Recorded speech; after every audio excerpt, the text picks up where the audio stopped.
बिजली चमक रही थी, हवाएं गरज रही थी। महल के बाहर एक बूढ़ी जादूगरनी खड़ी थी।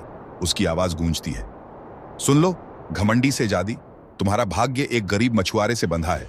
अगर तुमने उसे ठुकराया तो तुम्हारा अंत नजदीक होगा। सेजादी हंसती है, मुझे किसी की जरूरत नहीं। एक ओर गरिबाल्दी अपनी टूटी फूटी नाव में बैठा समंदर में मछलियां पकड़ने की कोशिश कर रहा था। आज फिर कुछ नहीं मिला। वह निराश होकर किनारे पर आकर बैठ जाता है। महल में सेजादी ऐलान करती है, जो कोई भी मेरे लिए समुद्र से दुर्लभ काला मोती लाएगा उसे मैं सोने से तौल दूंगी। गरिबाल्दी सोचता है, अगर मुझे यह मोती मिल जाए तो मेरी गरीबी खत्म हो सकती है। बाजार में एक बूढ़ा नाविक गरिबाल्दी से कहता है, काला मोती वह शापित समंदर में है, वहां जो जाता है लौट कर नहीं आता।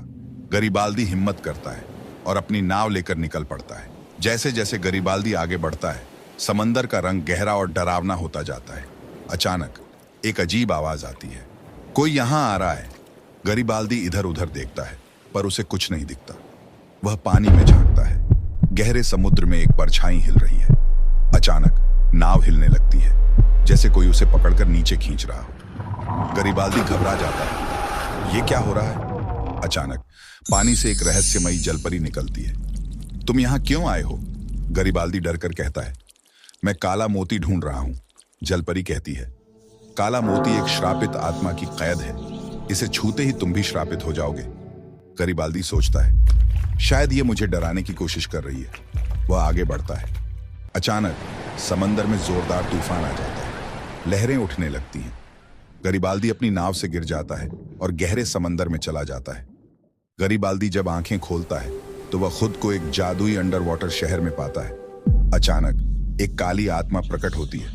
यह मोती मेरा है, अगर तुमने इसे लिया तो तुम्हारी आत्मा भी यहीं कैद हो जाएगी। गरिबाल्दी सोचता है, क्या मुझे इसे लेना चाहिए?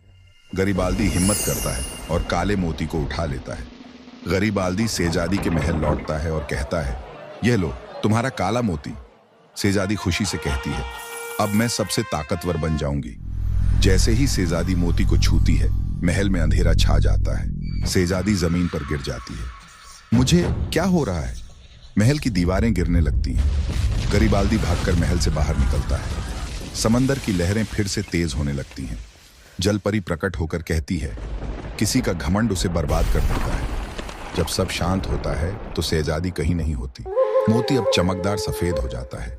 लोग गरिबाल्दी को असली राजा मान लेते हैं। गरिबाल्दी अपनी बुद्धिमानी से सल्तनत का नया राजा बन जाता है।